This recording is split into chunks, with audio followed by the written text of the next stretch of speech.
पहियों में हवा कम भरेगी तो गाड़ी तेज दौड़ेगी क्या? और जैसे गाड़ी को जैसे चारों पहिए चाहिए, चारों पहियों में सफीकर हवा चाहिए, उसी प्रकार से लोकसभा में भी सरकार चलाने के 300 से ज्यादा विधेयक चाहिए।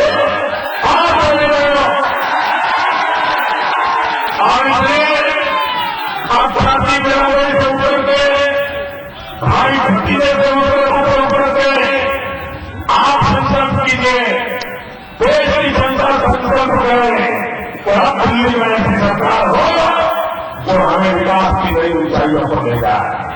और मध्य प्रदेश के लोगों को ये बताने की जरूरत नहीं है कि भाजपा सरकार जब आती है तो क्या करती है। एक जमाना था ये मध्य प्रदेश हमारा दिमाग बनाता था, लेकिन भाजपा की सरकार ने शुरुआत की सरकार उसने उसको चुनाव में से बाहर निकाल दिया, मुसीबतों से बाहर निकाल दिया। भाइयों बहनों, उसी प्रकार से हिन्दुस्तान को भी मुसीबतों से बाहर निकाला जा सकता है। और इसलिए मैं बताया हूं भारतीय जनता पार्टी के उम्मीदवार को कहिए, भारतीय जनता पार्टी के उम्मीदवार को भेजवाइए और मध्य प्रदेश से सारे के सारे कदम आप दिल्ली भेजिए, सबसे सबसे दिल्ली भेजिए। भारत माता की, भारत माता की।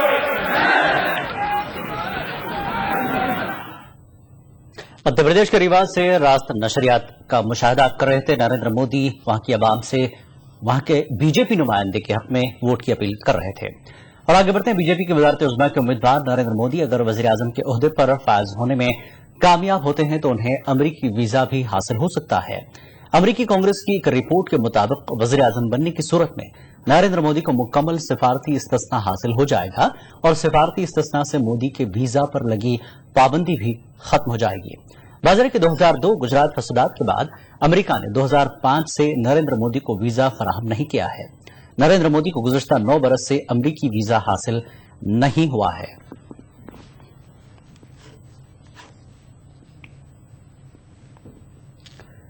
मोदी से मुताल्लिक अमरीकी रिपोर्ट का बीजेपी ने खैर मकदम किया है। बीजेपी के नायब सदर मुख्तार अब्बास नकवी का कहना है कि नरेंद्र मोदी के खिलाफ किया जा रहा प्रोपेगेंडा नाकाम साबित हो रहा है और मुल्क में ही नहीं बल्कि दुनिया भर में मोदी की मकबूलियत में इजाफा होता जा रहा है।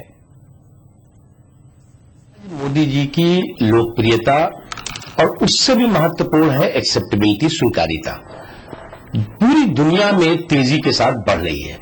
आज देश में जिस तरह का उनके ऊपर एक दुष्प्रचार के माध्यम से उन पर हमले किए गए, जिस प्रकार से उनके छवि को धूमिल करने के लिए पूरा एक षड्यंत्रकारी मुहिम चलाई गई, जिस तरह से एक के बाद एक हमारे राजनीतिक विरोधियों ने पूरे के पूरे एक सुनियोजित मुहिम के तहत गुजरात और श्री नरेंद्र मोदी की छवि को खराब करने का षड्यंत्र और साजिश की, हर साजिश अपने आप अपनी मौत मर गई है।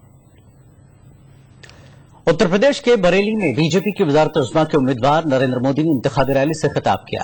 इस दौरान मोदी ने कांग्रेस सदर सोनिया गांधी और नायब सदर राहुल गांधी को निशाना बनाया। मोदी ने अपने खिताब में तीसरे महाज पर भी जमकर तनकीद की। देश में मैडम सोनिया जी की सरकार आई है। भाइयों बहनों, 10 साल बीत गए। मैं आपसे पूछना चाहता हूं, ये 10 साल में आपके जीवन में कोई बदलाव आया है? कोई भला हुआ है? कोई परिवर्तन आया है? आपके इलाके में कुछ अच्छा हुआ है? आपके जीवन में कुछ अच्छा हुआ है? नौजवानों की जिंदगी में बदलाव आया है? किसान की जिंदगी में बदलाव आया है? माताओं बहनों को सम्मान मिला है? नौजवान को रोजगार मिला है? भाइयों बहनों, ये दिल्ली में ऐसी सरकार है जो किसी का भला नहीं कर पाई, किसी को संतोष नहीं दे पाई। मोदी ने अपने खिताब के दौरान यूपी के वजीर आला अखिलेश यादव को भी निशाना बनाया। मोदी ने इस मौके पर कहा कि अखिलेश यादव गुजरात के शेर से खौफजदा हैं। आपके उत्तर प्रदेश के मुख्यमंत्री हमसे शेर मांग रहे थे, लायन मांग रहे थे। हमने उनको लायन दिए। हमने सोचा इसको देख करके कुछ दम उनमें आ जाए, लेकिन गुजरात के शेर को संभालना उनके बस का रोग नहीं है। वहीं उत्तर प्रदेश के वजीर आला अखिलेश यादव ने मोदी पर पलटवार किया है। अखिलेश यादव ने प्रेस कॉन्फ्रेंस से खिताब करते हुए मोदी को लकड़बग्घा कहा। उसका पूरा कार्रवाई चल रही है।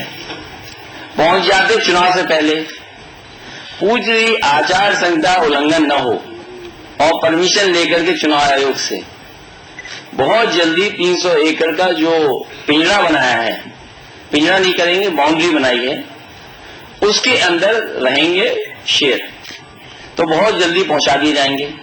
ये तो सही है कि भाई उन्होंने शेर दिया, उन्होंने प्रचार कर दिया। अभी तो मैंने एक ही जानवर का नाम लिया, लकड़बग्घे का। एक लिस्ट है हमारे पास पूरी, तो पूरा शिष्टाचार होना चाहिए राजनीति में। बीजेपी की बेबाक लीडर उमा भारती का कहना है कि नरेंद्र मोदी एक अच्छे मुकर्रिर नहीं है। लोग उनकी रैलियों में उनको सुनने के बजाय उनकी हिमायत के लिए आते हैं। उमा भारती ने कहा कि हमारी पार्टी के सबसे अच्छे मुकर्रिर अटल बिहारी वाजपेयी हैं। झांसी में पार्टी कारकुनों से खिताब करते हुए उमा भारती ने इन ख्यालात का इजहार किया था। आज जब उमा से उनके बयान से मुताल्लिक वजाहत तलब की गई तो उन्होंने अपने बयान पर कायम रहने की बात कही। नरेंद्र मोदी जी के बारे में कहीं नहीं हुआ, फिर कहूंगी, उसी को रिपीट करूंगी कि अटल बिहारी वाजपेयी जी बहुत अच्छे वक्ता थे, लेकिन नरेंद्र मोदी इस देश का एक ऐसा अनोखा व्यक्ति है सैकड़ों सालों के बाद जिसके समर्थन के लिए लाखों की भीड़ इकट्ठी होती है। मैंने ये कहा था। दूसरी जानिब बीजेपी ने उमा भारती के बयान पर मुहतात रद्दअमल जाहिर किया है। बीजेपी लीडर मुख्तार अब्बास नकवी के मुताबिक अटल बिहारी वाजपेयी का मुकाबला कोई नहीं कर सकता, लेकिन नरेंद्र मोदी भी एक अच्छे मुकर्रिर हैं। का जैसा वक्ता तो आज देश के लोकतांत्रिक इतिहास में बहुत कम हुए हैं, और निश्चित तौर से अटल जी जब बोलते थे तो विपक्ष के लोग भी उनको सुनने जाते थे और मंत्रमुग्ध होकर के सुनते थे। लेकिन हमें इस बात का गर्व है कि नरेंद्र मोदी जी अटल जी के बराबर वक्ता तो वो न खुद भी नहीं कहते, वो हो भी नहीं सकते, लेकिन उनको भी अटल जी से कम लोग सुनने नहीं जाते। उनकी भाषण और उनकी जो बात वो कहते हैं वो स्वाभाविक ढंग से, सरल ढंग से और जमीन की सच्चाई से जुड़ी हुई बात कहते हैं, और उसको लेकर के आज विपक्ष भी इस बात को स्वीकार करने लगा है कि नरेंद्र भाई मोदी जो कुछ भी कह रहे हैं, जो कुछ भी उनके स्पीच में या उनके रैलियों में जो बात आ रही है, वो हर बात जो है वो आम आदमी के दिल की बात है। वक्त एक ब्रेक का, ब्रेक के बाद फिर लौटेंगे। पास छात्राएं कन्या विद्याधन योजना की मदद से आगे पढ़ रही हैं। हाई स्कूल पास युवा नौकरी मिलने तक बेरोजगारी भत्ता की मदद ले रहे हैं। इंटर पास छात्रों को मुफ्त लैपटॉप बांटे गए। समाजवादी पार्टी।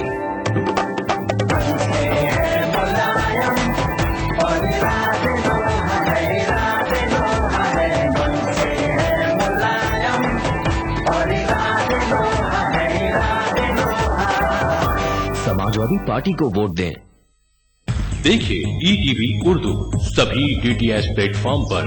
डिश टीवी पर चैनल नंबर 787, एयरटेल पर चैनल नंबर 610, टाटा स्काई पर चैनल नंबर 176, बिग टीवी पर चैनल नंबर 972, वीडियोकॉन पर चैनल नंबर 750।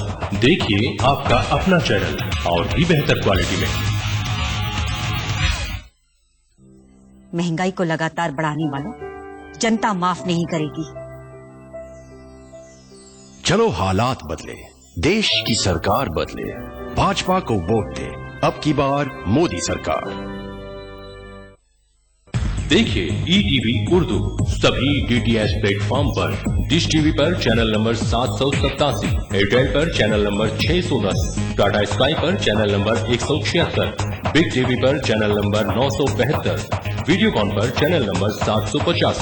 देखिए आपका अपना चैनल और भी बेहतर क्वालिटी में। अपने सपने दुनिया से भी बड़े हैं, इंतजार एक मौके का करते हैं, जिंदगी की चौखट पे हाथ खड़े हैं, भारत के मजबूत हाथ हम सब है एक साथ। युवा है भारत के मजबूत हाथ। हर साल 2 करोड़ युवाओं को मिलेगी ट्रेनिंग और रोजगार के अवसर और हर जरूरतमंद युवा को स्कॉलरशिप। कांग्रेस की टीम है आपके साथ। हर हाथ शक्ति, हर हाथ तरक्की।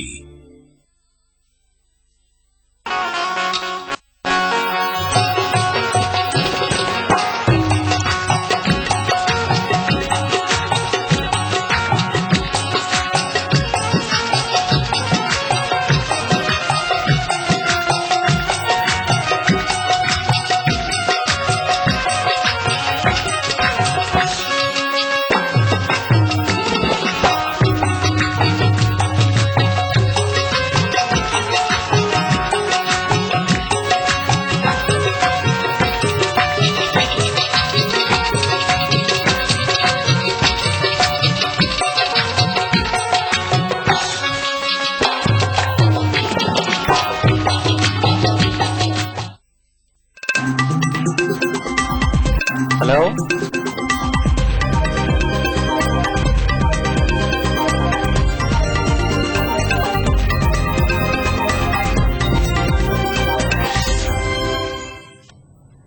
खबरनामे में एक बार फिर आपका खैर मकदम है।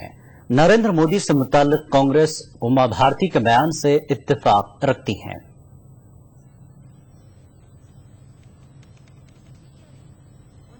देखिए, मोदी जी के भाषण में ना तो गहराई है, ना भारत के इतिहास की जानकारी है और ना ही भविष्य की कोई खुली हुई रूपरेखा है।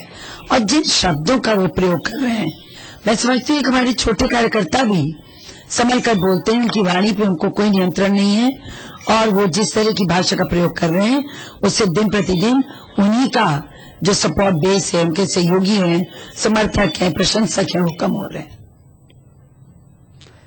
आम इंतखाबात में बीजेपी तेलुगुदेशम से इत्तेहाद के लिए तकरीबन तैयार हो चुकी है। जराये के मुताबिक तेलंगाना में सीटों की तकसीम पर दोनों पार्टियों में इत्तेफाक हो गया है। इस जिम्न में दिल्ली में बीजेपी लीडर नरेश अग्रवाल की रिहायशगाह पर दोनों पार्टियों की मीटिंग जारी है। जराये के मुताबिक अगर बीजेपी का टीडीपी से इत्तेहाद नहीं हो पाता तो ऐसी सूरत में बीजेपी टीआरएस को अपने साथ शामिल करने की कोशिश कर सकती है।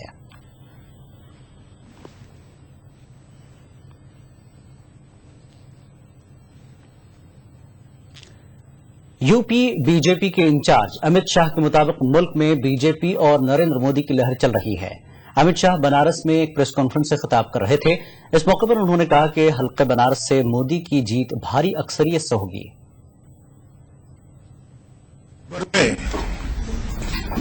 भारतीय जनता पार्टी और भारतीय जनता पार्टी के नेता श्रीमान नरेंद्र मोदी के प्रति एक लहर का अद्भुत अनुभव जहां जहां प्रचार में जाते हैं वहां हो रहा है। हिंदुस्तान के संविधान की रचना के बाद शायद ही इस प्रकार की लहर आम चुनाव में देखने को मिल रही है। ओबीसी जुमरे में जाट तबके को शामिल किए जाने के फैसले पर सुप्रीम कोर्ट ने मरकजी हुकूमत से वजाहत तलब की है। सुप्रीम कोर्ट ने मरकजी हुकूमत के नोटिफिकेशन को चैलेंज करने वाली अर्जदाश्त की समाअत करते हुए हुकूमत से जवाब तलब किया है। सुप्रीम कोर्ट ने मरकज से कहा कि जाट तबके को ओबीसी में शामिल किए जाने के फैसले से मुताल्लिक तमाम फाइलें कोर्ट में पेश करें। वाज़ेह है कि हाल ही में मरकजी हुकूमत ने एक ऑर्डिनेंस के जरिए जाट तबके को ओबीसी कैटेगरी में शामिल किया है।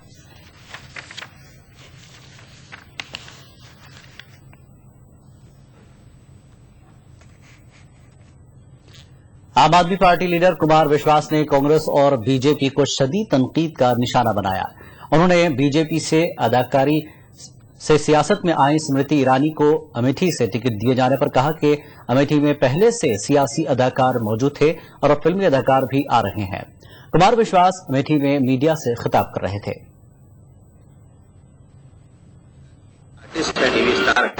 और राहुल जी के लिए क्या कहना चाहिए? राहुल जी राजनीतिक अभिनेता हैं और वो अभिनेता है, तो एक्टर्स से तो अमेठी वैसे ही दुखी था जो आके एक्टिंग करके जाते थे, अमेठी मेरा घर है, अमेठी मेरी आत्मा है। एक नई एक्टर और आ गई है, उनका स्वागत है। लोकतंत्र में सबको अधिकार है चुनाव लड़ने का। ऐसे में पहले ही एक ऐसे आदमी से अमेठी दुखी थी जो यहाँ दिखता नहीं है, यहाँ का है नहीं या रहता नहीं है। मैं तो मकान लेके रह रहा हूँ, घर भी है, घरवाली भी है, बच्चे भी हैं। तो भारतीय जनता पार्टी शायद फेस सेविंग कर रही है, या हो सकता है कि कोई मिली भगत अहमद अंकल के थ्रू हो गई हो कि आप हमको बनारस में बचाइए, हम आपको अमेठी में बचाते हैं। राहुल विरोधी वोटों का ध्रुवीकरण नहीं होने देंगे। स्मृति ईरानी ने कुमार विश्वास पर जवाबी हमला किया है। अमेठी से बीजेपी उम्मीदवार के मुताबिक खवातीन की तौहीन करना कुमार विश्वास की आदत है। On issues of development.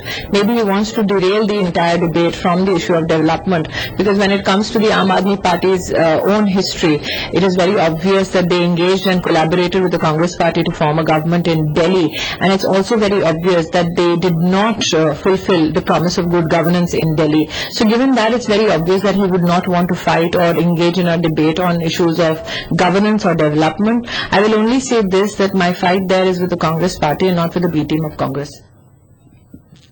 Senior सहाफी शाह सिद्दीकी के मुताबिक नरेंद्र मोदी के लिए राहुल से टक्कर लेना आसान था, लेकिन सोनिया गांधी से टक्कर लेना मुश्किल होगा। उन्होंने कहा कि अब सोनिया गांधी मैदान में उतर गई हैं, इसीलिए मुकाबला टक्कर का हो गया है।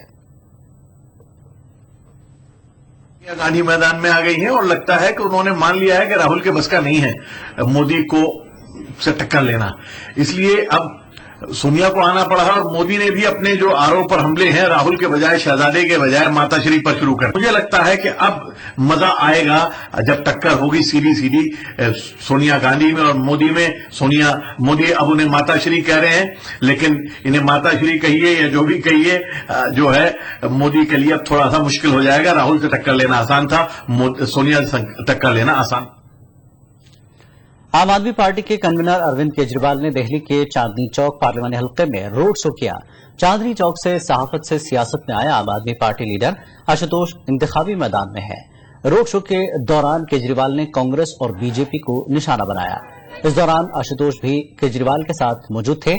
वज़ीर कांग्रेस से वज़ीर कानून कपिल सिब्बल और बीजेपी से senior leader doctor Harshvardhan Chandni Chowk से उम्मीदवार हैं।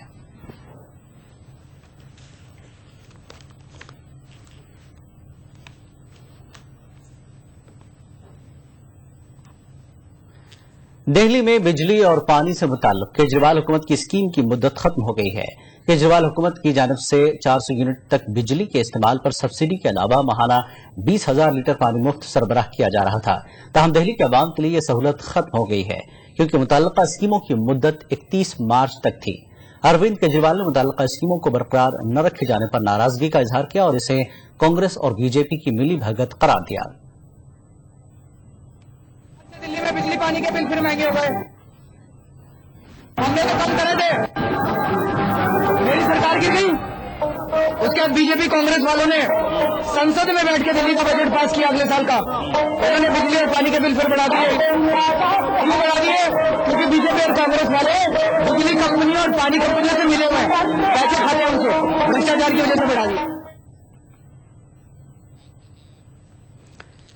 कौमी सियासत में उत्तर प्रदेश की मरकजी हैसियत है। मुल्क की सियासत में यूपी के हवाले से एक कहावत मशहूर है कि दिल्ली की गद्दी तक रास्ता उत्तर प्रदेश से होकर जाता है, मगर गुज़श्ता 15 वर्षों से रियासत की सियासत में इलाकाई पार्टियों के बढ़ते दबदबे ने कौमी पार्टियों को यहां किनारे ढकेल दिया है। यहां आम और असेंबली इंतखाबात में कांग्रेस और बीजेपी दोनों ही जमातें कुछ खास मुजाहरा नहीं कर सकी हैं, मगर इस बार ओपिनियन पोल्स ने उत्तर प्रदेश की जानिब सबकी तवज्जो मबजूल कराई है।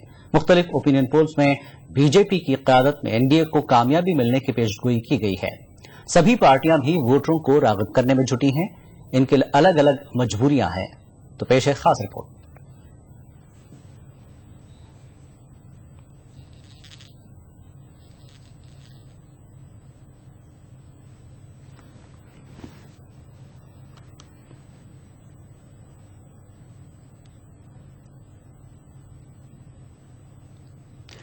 आज अब रुख करेंगे दिल्ली का सीनियर सहाफी कुर्बान अली साहब हमसे जुड़ गए हैं। उमा भारती ने जो बयान दिया था कि नरेंद्र मोदी अच्छे मुकर्रिर नहीं है, अच्छे मुकर्रिर अगर कोई है बीजेपी में तो वो अटल बिहारी वाजपेयी।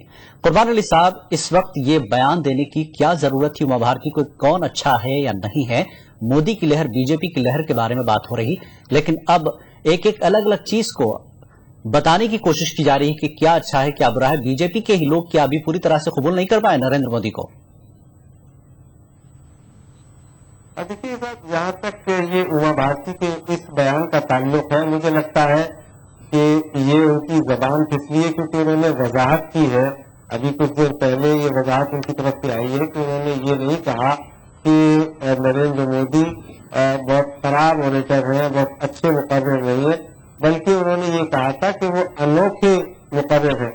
अब ये बात सही है कि जो बात उमा भारती ने कही थी वही बात निकल करके आई थी। उसमें उन्होंने कहा था कि अटल बिहारी वाजपेयी पार्टी के अब तक के सबसे बेहतरीन लीडर हैं, जो कि बहैसियत मुकर्रिर जिनका कोई सानी नहीं था, कोई जवाब नहीं था।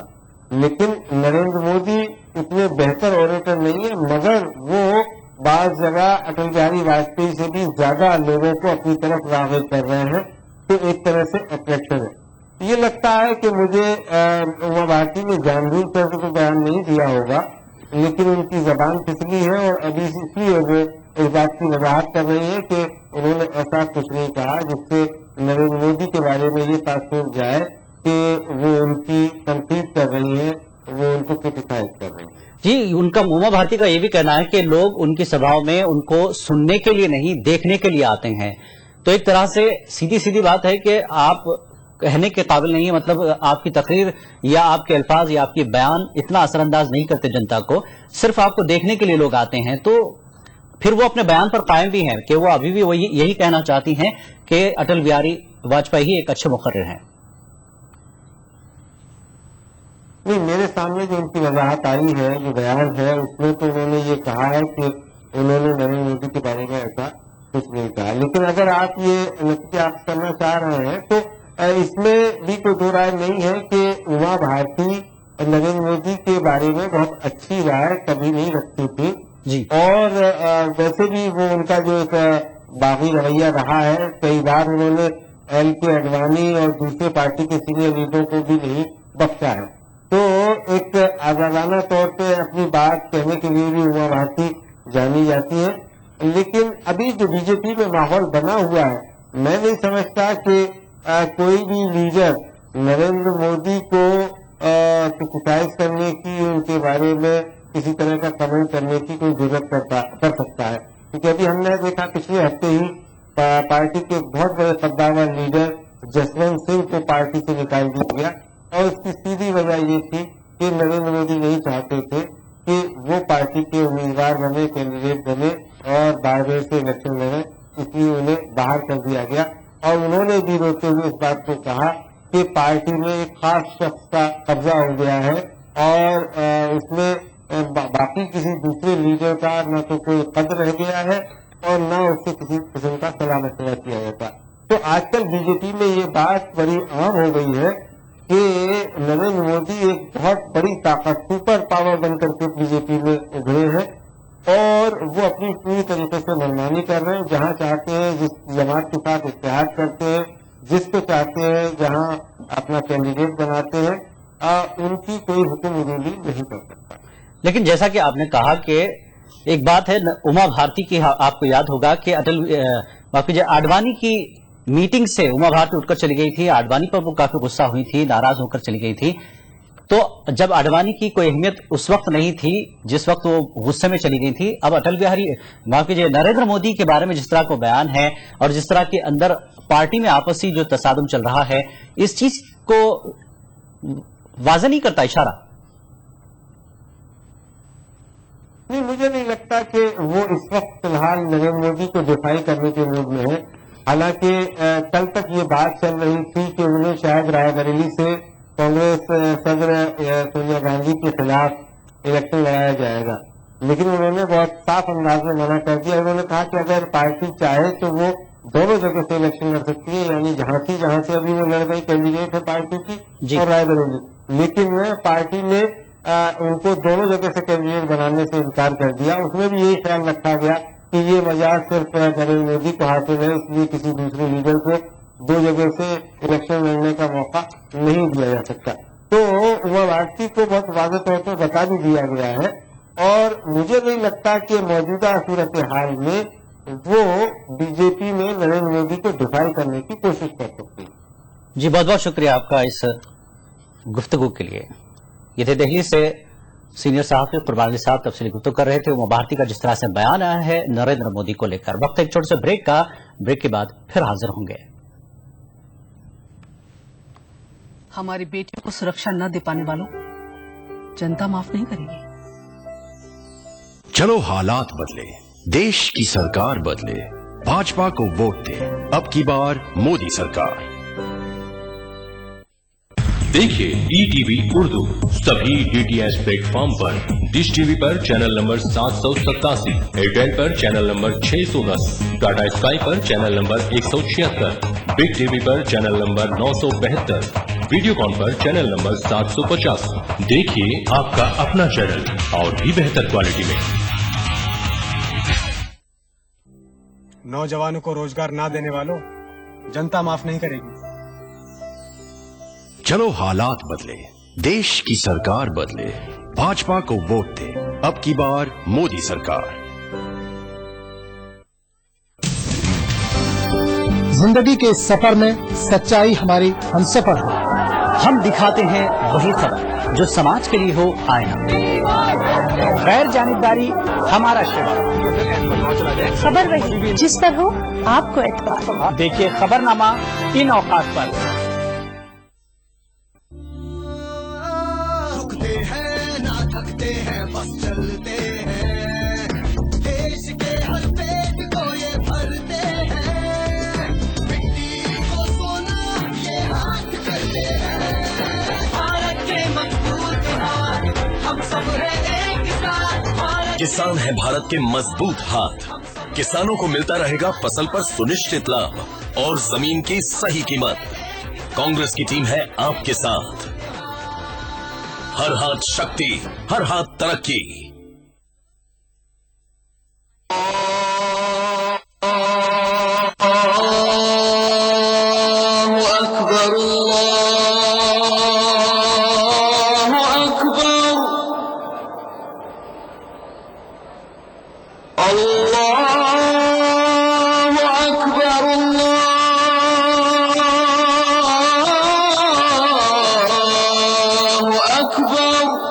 मस्जिदुल हराम से नमाज फज्र देखिए रोजाना सुबह 5:30 बजे सिर्फ ETV उर्दू पर।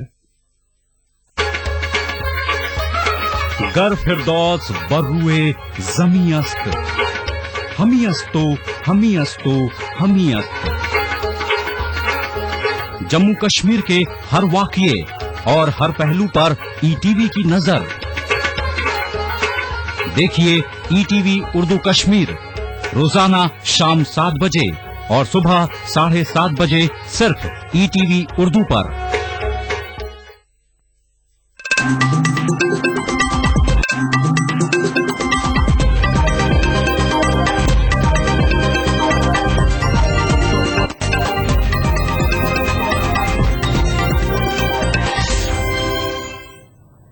नाज़रीन आदाब, मैं हुसैना ITV न्यूज में आपका खैर मकदम है। बढ़ते हैं खबरों की तरफ। मुल्क की सियासत में शुमाल मशरक़ी रियासतों का रोल महदूद ही रहा है। आजादी के 65 बरस के बाद भी ये रियासतें कौमी सियासत में हाशिए पर ही रही, मगर इस बार कौमी सतह के बड़े बड़े लीडरान इन रियासतों में जोर शोर से मुहिम चला रहे हैं। सोनिया गांधी, नरेंद्र मोदी और राहुल गांधी इन रियासतों के कई दौरे कर चुके हैं। वजीर आजम मनमोहन सिंह भी शुमाल मशरक़ी रियासतों में रैली कर चुके हैं।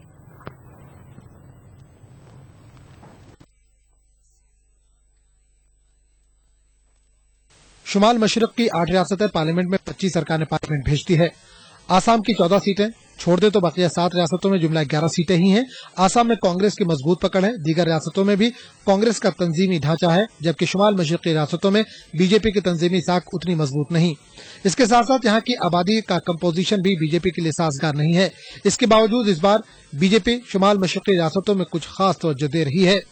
नरेंद्र मोदी आसाम समेत अरुणाचल प्रदेश व दीगर रियासतों में इंतखाबी रैली कर चुके हैं और कर रहे हैं। मोदी